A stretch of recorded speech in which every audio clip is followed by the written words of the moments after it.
Hello, hello, je te souhaite la bienvenue sur Tremplin, le podcast pour prendre de la hauteur sur ton business.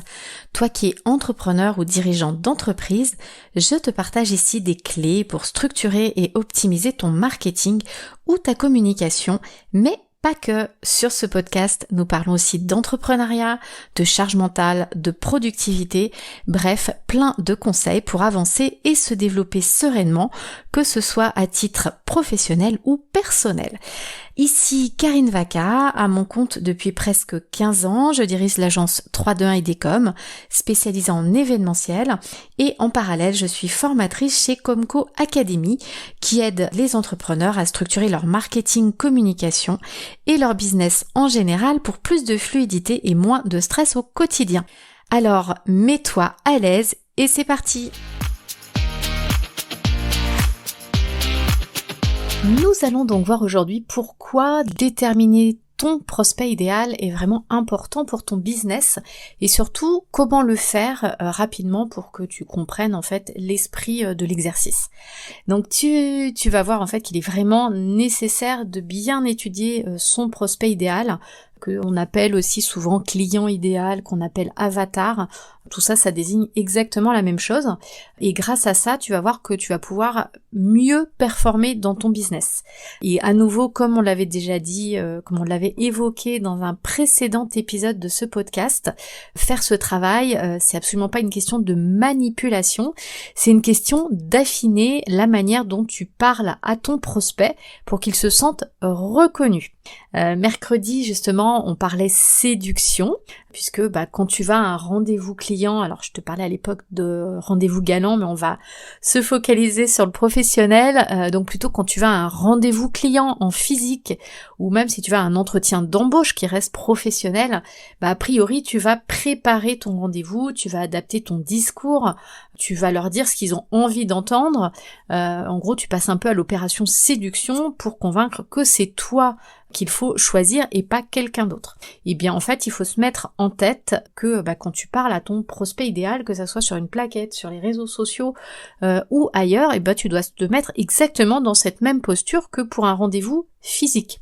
On voit souvent l'erreur justement sur les réseaux sociaux, sur un site web, sur une plaquette, de rester avec des discours très institutionnels, très froids, alors qu'en fait l'objectif de ces outils, c'est comme un rendez-vous physique. En fait, tu dois convaincre que tu es le meilleur, qu'on doit choisir ton produit ou ton service, et c'est justement pour ça que tu dois préparer tout ce que tu vas écrire, tout ce que tu vas montrer dans ces supports qui restent digitaux ou papier.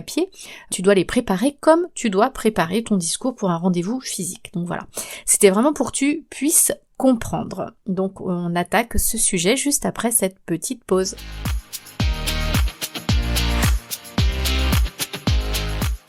Alors donc pourquoi définir ton prospect idéal? Donc en digital, tu dois définir à qui tu parles pour te permettre d'affiner ton discours, comme je te le disais, et je ne parle pas que des arguments que tu dois affiner.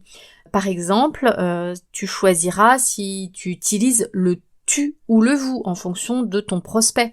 Tu feras peut-être plus attention aux mots que tu vas utiliser. Est-ce que tu vas utiliser un langage jeune ou un langage beaucoup plus classique, c'est-à-dire jeune si ta cible ce sont des personnes jeunes, et plus classique si tu commences à avoir peut-être des personnes d'une certaine classe sociale qui n'aiment pas le langage trop des rues ou trop justement le langage qui n'est pas classique, c'est-à-dire qu'ils n'aimeront pas certains mots. Donc là tu vas tout de suite les repousser si c'est ça ta cible. Ça va aussi te permettre par exemple d'affiner les couleurs que tu vas utiliser ou les polices de ta charte graphique, parce que évidemment si ton client idéal par exemple c'est une personne au-delà de 50 ans, par exemple sur les couleurs tu vas pas aller utiliser des couleurs flashy comme le jaune fluo, le rose fluo ou des couleurs de ce genre-là.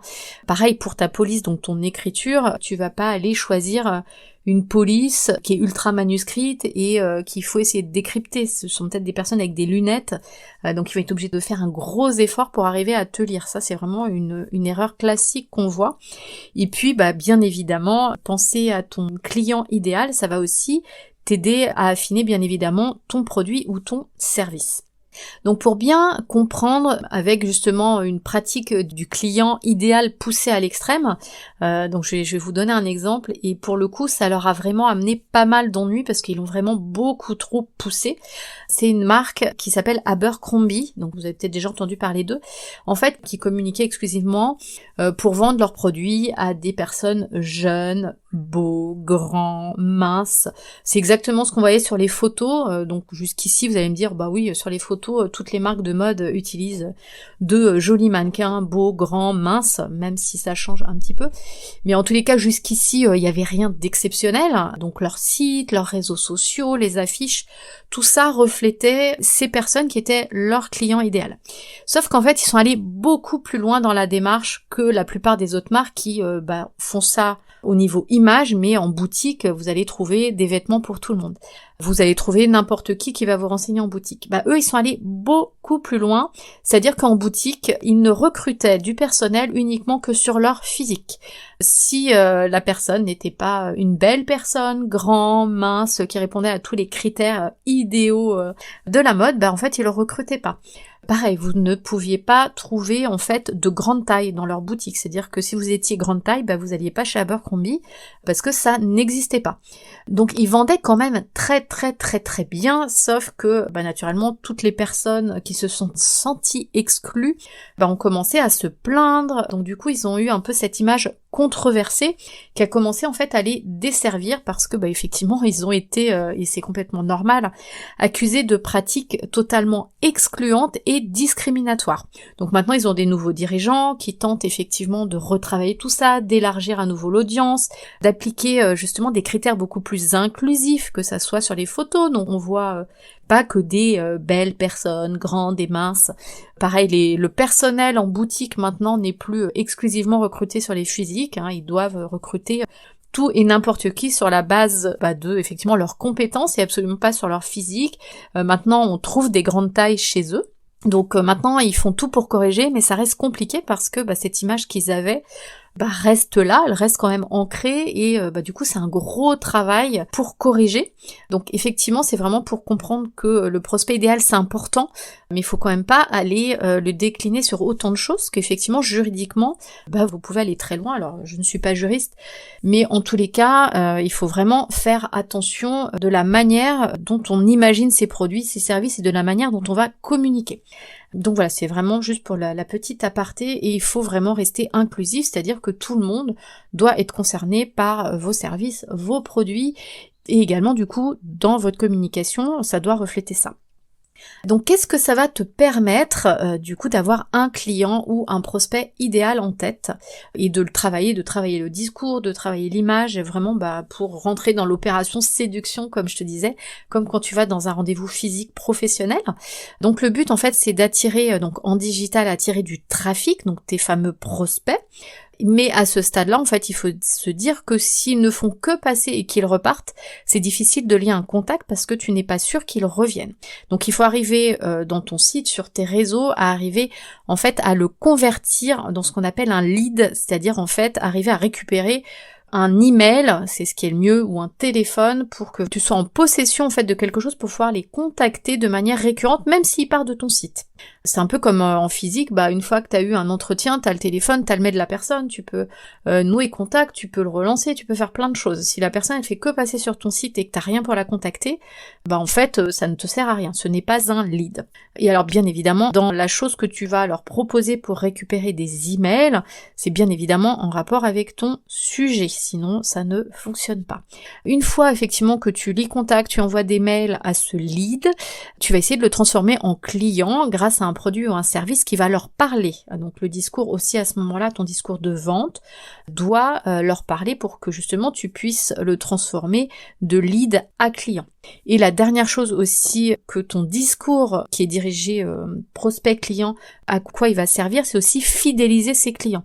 C'est-à-dire que ton client il va pas acheter une seule fois chez toi. toi. Le but, c'est que tu arrives à lui proposer d'autres produits qui lui parlent également grâce à ton discours. Donc j'espère que cette partie est vraiment plus claire au niveau de pourquoi définir ton prospect idéal, toutes les actions que tu dois faire justement pour arriver à le séduire et sans le pousser non plus à l'extrême pour ne pas être exclusif et vraiment rester inclusif pour parler au plus de monde possible et ne pas justement risquer non plus des problèmes juridiques. Donc voilà, on va faire une courte pause pour changer de sujet et justement pour savoir comment on définit ce fameux prospect idéal, donc ton prospect idéal.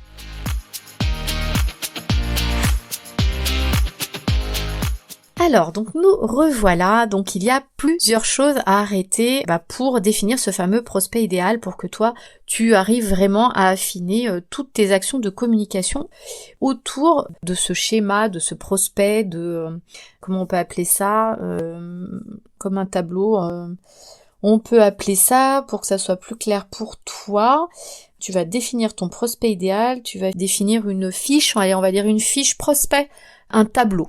D'accord? Un tableau, une fiche prospect.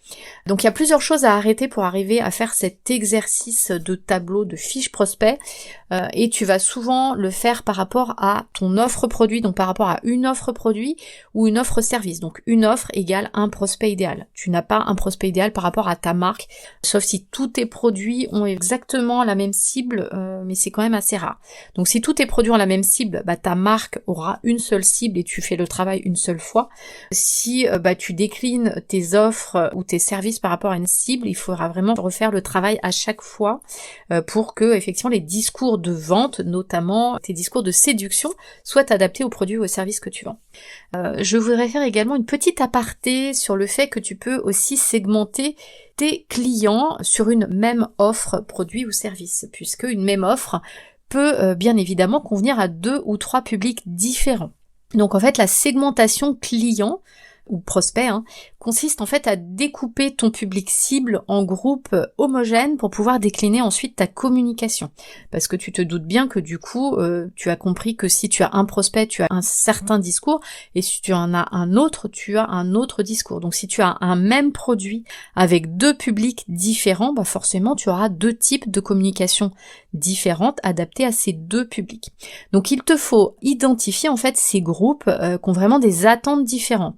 En fait, tu vas segmenter en fonction des attentes de ces publics et pas en disant c'est des hommes et l'autre c'est des femmes où tu vas segmenter par rapport à l'âge. C'est absolument pas ça.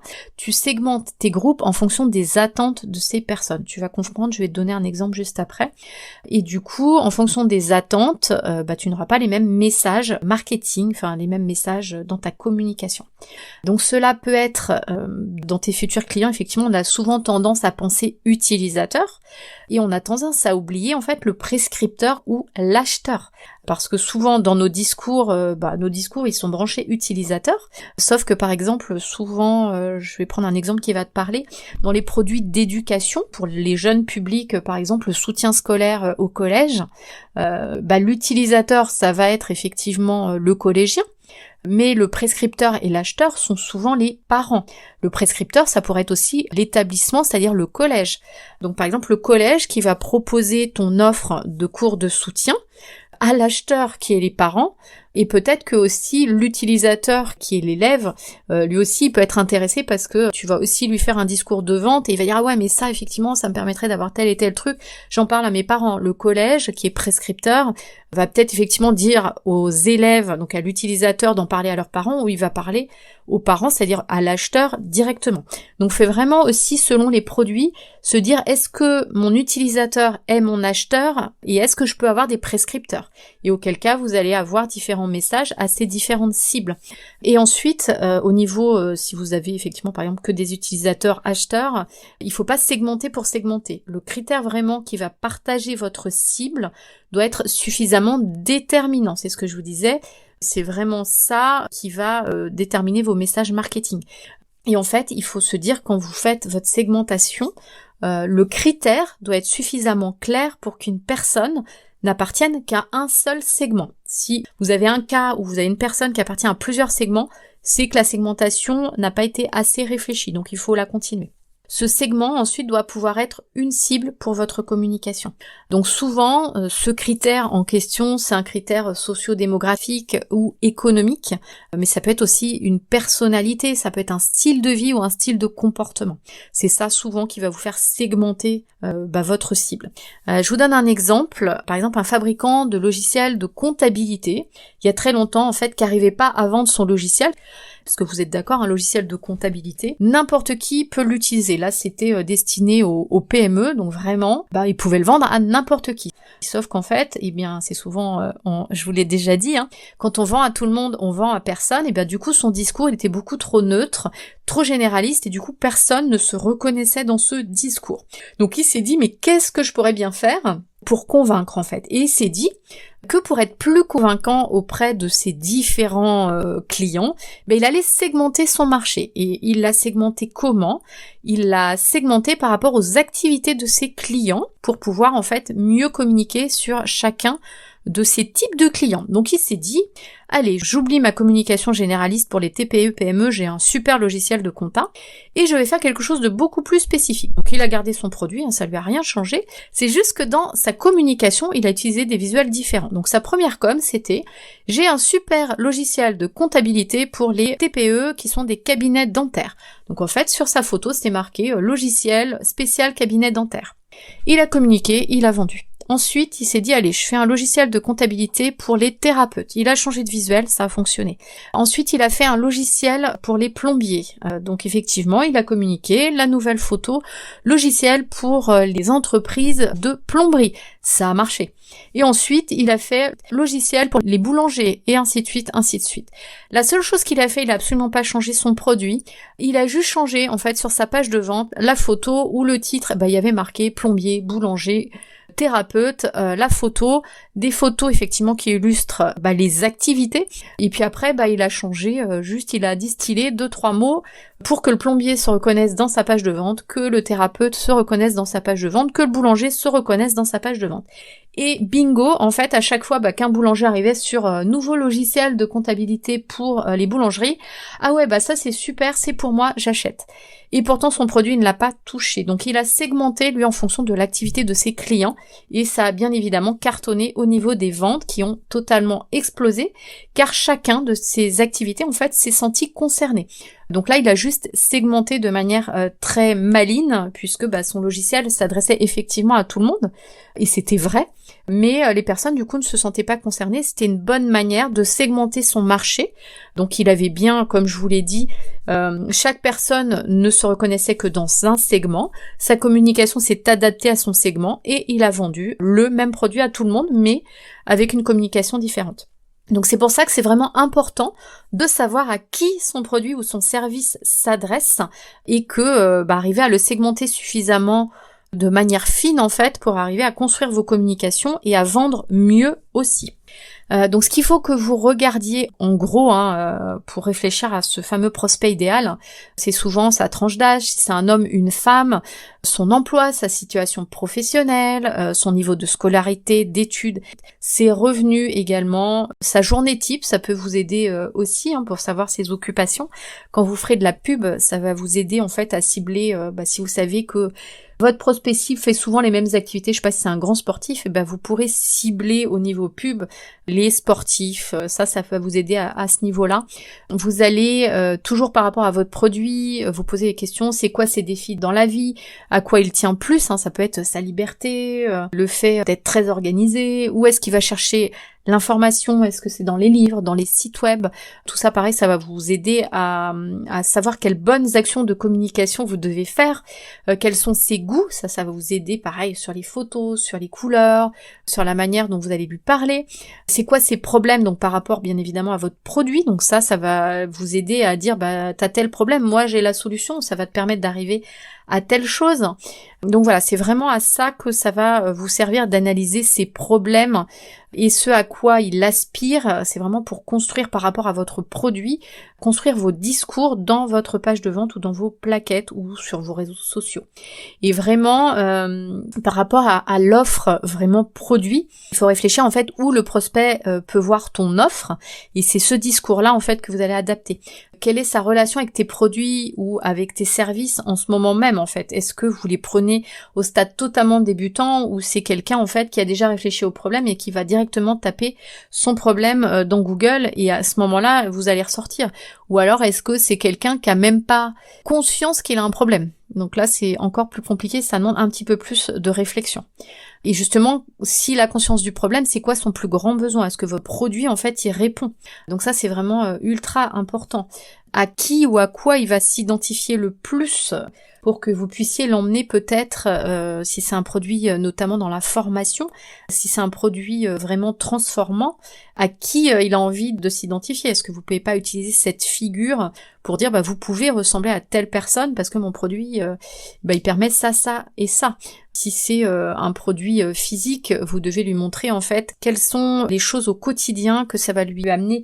Souvent, est-ce qu'il va être plus libre? Est-ce qu'il va perdre moins de temps? Est-ce qu'il va moins se prendre la tête? C'est-à-dire, est-ce que sa vie va être beaucoup plus facile? Par exemple, sur un logiciel comptable qui fait des choses en automatique, comme vous prenez en photo votre note de frais, hop, ça remonte, ça va être beaucoup plus vite. Vous envoyez les infos beaucoup plus rapidement à votre comptable. Vous n'avez plus besoin de lui dire pourquoi, comment, la date, ça remonte tout seul. Vous n'avez plus besoin de faire des saisies. Ça, par exemple, ça peut être vos arguments si vous vendez un appareil qui simplifie les notes de frais où vous avez juste à prendre en photo, vous voyez. Prenez juste en photo votre justificatif et votre comptable aura toutes les infos sans que vous ayez à saisir des notes de frais à non plus finir avec toutes les infos sur le pourquoi, le comment, etc. Voilà, c'est ce genre de choses où ça va vous aider à identifier ce que vous devez dire à votre client pour le convaincre que votre produit ou service est vraiment le meilleur et que c'est vous qu'on doit choisir. Donc c'est pour ça que vous devez savoir si votre prospect, il a besoin de reconnaissance, de confiance, est-ce qu'il a besoin de gagner du temps, est-ce qu'il a besoin d'arrêter de perdre son temps sur des petites activités annexes parce qu'il veut se reconcentrer sur son cœur de métier, parce qu'il a plus envie de faire toutes ces petites tâches ingrates qui l'intéressent pas en plus, sans doute, parce que faire de la compta ou du juridique quand on est entrepreneur, c'est pas forcément notre tasse de thé, on a vraiment envie de faire ce qu'on a envie, d'être libre, puis de faire ce qui nous éclate. Donc faut vraiment, en fonction de votre cible, arriver à le comprendre suffisamment pour dire moi sur ça je t'aide, vraiment vas-y, fonce. Des fois aussi de savoir leur plus grande peur, ça peut vous aider justement à dire ça tu leur as plu, tu te rends compte, c'est énorme pour toi dans ton quotidien.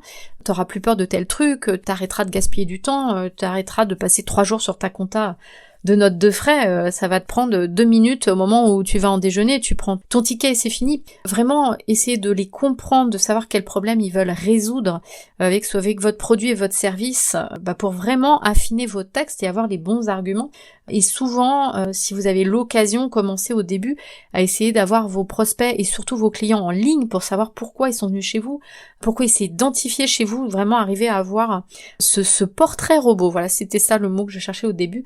Faites le portrait robot de votre prospect idéal et ça va passer par quelques entretiens téléphoniques pour vraiment le comprendre et du coup, vous allez beaucoup plus savoir qui est ce prospect idéal et vous allez savoir lui parler puisque vos clients là maintenant, ils vont vous l'avoir dit. Donc vraiment, cet exercice de portrait robot, ça va vraiment t'aider quand tu vas écrire tes textes pour tes présentations produits, pour ton site web, pour tes réseaux sociaux, quand tu vas fabriquer tes images, quand tu vas voir tes clients aussi, tes futurs clients au téléphone, ça va t'aider à choisir tes couleurs, à faire tes plaquettes, faut vraiment pas négliger cet exercice de prospect idéal, c'est souvent ce qu'on voit malheureusement.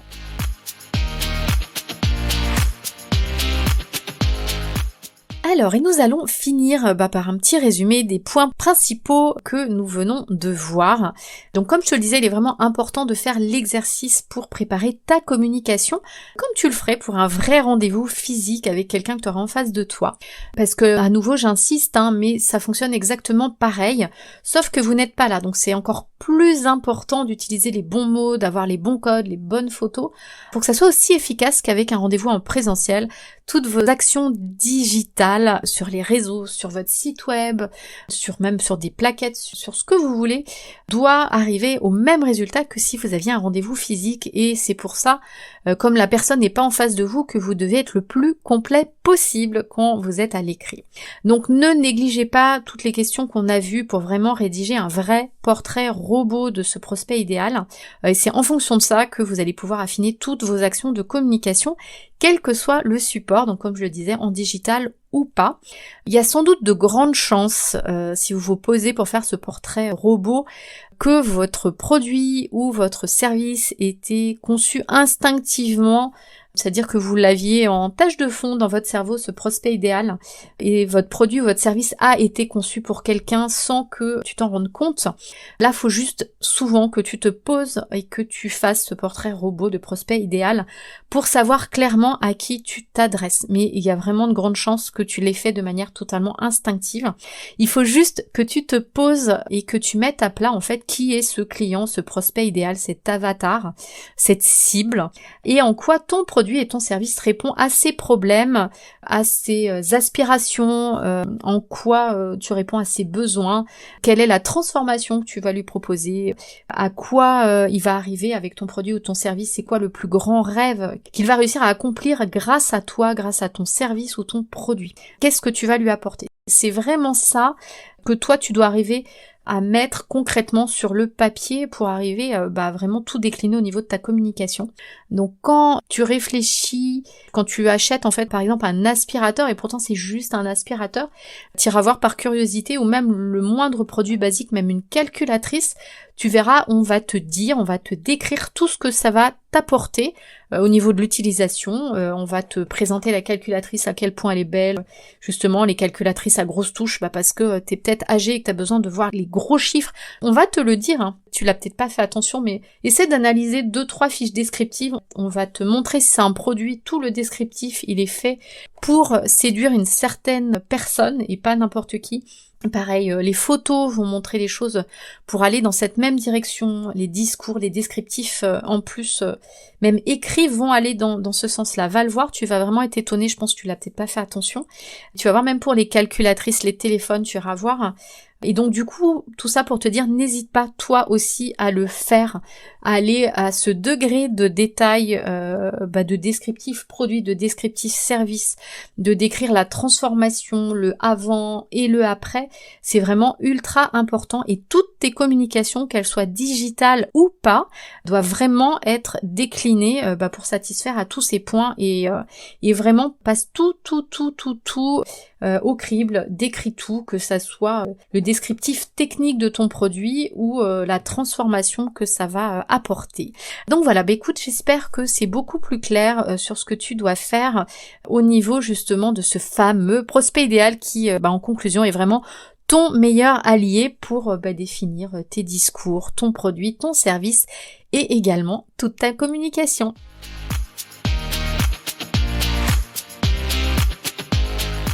C'est presque fini, donc n'oublie pas, en description, tu peux récupérer le bonus dont je t'ai parlé dans cet épisode en cliquant sur le lien. Et si tu as des questions ou des sujets à nous soumettre, car tu éprouves des difficultés ou tu aimerais bien qu'on en parle, c'est également en description que cela se passe. Et voilà, c'est fini pour aujourd'hui, j'espère que ça t'a plu. Si le concept de notre podcast te plaît, n'hésite pas à laisser 5 étoiles ou un commentaire sur ta plateforme d'écoute, ça aide vraiment le podcast à se faire connaître, ça aide aussi encore plus d'entrepreneurs comme toi, et au passage, ça nous encourage aussi à continuer. Merci beaucoup de m'avoir écouté jusqu'au bout, et je te dis à très vite pour un prochain épisode. Allez, bye bye tout le monde.